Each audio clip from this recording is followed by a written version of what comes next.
নাট্যাচার্য গিরিশচন্দ্র ঘোষ।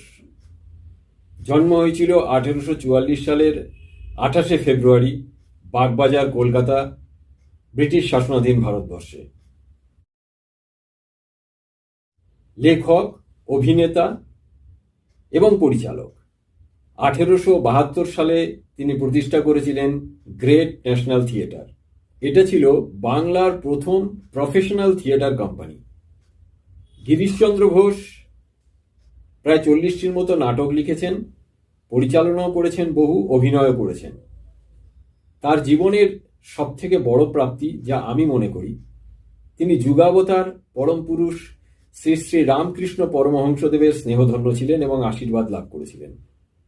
ঠাকুর তাকে বড়ই স্নেহ করতেন। তার লেখা একটি কবিতা আমি উদ্ধৃত করছি। যেখানে দেখিবে ছাই, উড়াইয়া দেহতায়, পাইলেও পাইতে পারো অমূল্য রতন। এর মর্মার্থ আমি বলবো না, কারণ আমি এখানে ভাব সম্প্রসারণ করতে বসিনি, সবাই জানে। আমি ছবি আঁকতে এসেছি, ছবি আঁকবো। আর আজকে এই কবিতাটার বিশেষ কারণ হলো এই ছাইটাকে আমি তুলে নিলাম, লিটারেলি ছাই, যদিও তিনি ছাই মিন করেননি, তবুও আমি লিটারেলি ছাই তুলে নিলাম। আজকে ছাই দিয়েই আমি ছবি আঁকবো। ভিডিওটার সঙ্গে থেকো, পুরোপুরি দেখো, স্কিপ না করে। যদি স্কিপ করো তাহলে দুধ ছাই।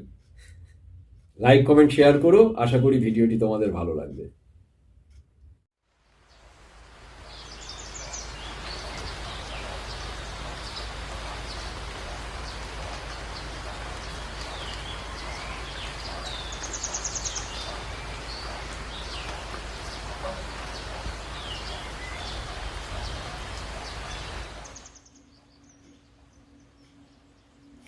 It has fantastic smell, jasmine aroma.